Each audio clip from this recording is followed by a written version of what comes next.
American farmers growing increasingly reliant on rail shipments as record low water levels along the Mississippi have made using barges too expensive or impossible in some cases. And with the possibility of 125,000 rail workers going on strike next month, trillions of pounds of agricultural goods may soon have nowhere to go. Our next guest, former Missouri Farm Bureau President Blake Hurst, joins us now to discuss. Blake, it's great to see you again. We know we've heard from more than 300 agriculture organizations urging a deal, saying that this is so important for the farming industry. I guess just your takeaway, just break down what's at stake for farmers if we do in fact see a strike.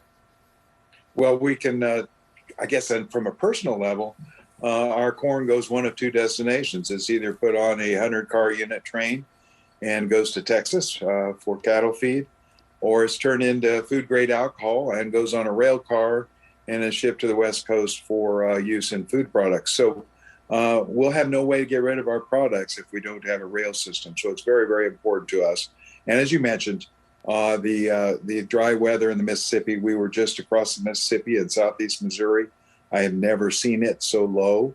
Barges are either not able to travel or having to go up and down the river with less weight than normal. So the combination of the two means that we have some real concerns about a rail strike. And Blake, obviously farming is something that takes years in the planning. How are your strategies changing right now based on some of these potential issues? Well, we obviously, our prices are based on the Chicago Board of Trade, but we also deal with bases.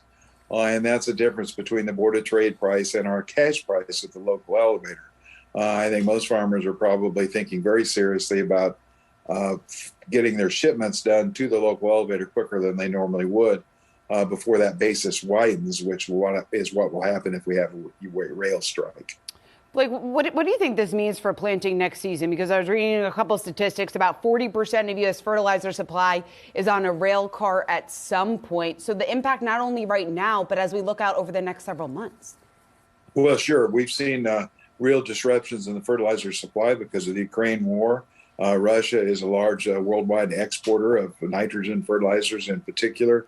Belarus is a potash exporter. So we've seen, because of the strife in Europe, we've seen shortages of fertilizer already. If we're faced with a situation next spring where we can't move it to where we need it, we're going to see farmers not be able to get the supplies that they need, which will have a direct effect on our yields, of course. And Blake, as you look throughout the supply chain, obviously we're seeing diesel prices still high. What concerns you about the supply chain for your products as well? Well, we've got, of course, two problems: high prices. And I'm hearing, of course, that diesel is going to be in short supply as we go through the winter. The price would certainly reflect that. With historic, diesel is historically much higher in price than gasoline. We've never seen it this wide, the price between gasoline and diesel. And obviously, all our farm equipment and our trucks run on diesel. So, and again, some of that moves by rail as well. So we're going to see increased costs. And then availability, obviously, if we can't move the fertilizer, if we can't get it up the river because there's not enough water to float the barges, and if the rails are on strike, we're going to be in a real short situation when we go to spring planting. And Blake, in terms of trying to find a resolution, I mean, we're seeing that 6 of the 12 unions have approved the agreement, 2 have rejected it. There are concerns that others might also reject it as well. What are the main sticking points here?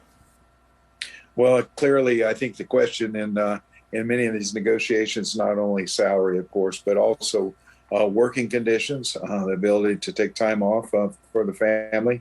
And we certainly can understand how that's a concern of the labor unions involved in these negotiations. And one of the other things I think has to be a concern, Congress does have the ability to force negotiations to continue to stop a strike, but they can't do that if they aren't in session. As we go in the holiday season, Congress is not going to be in session many days between now and the end of the year. So that has to be a concern as well. Certainly is a lot of concerns regarding this potential strike. Blake Hurst, always great to have you. Thanks so much for joining us.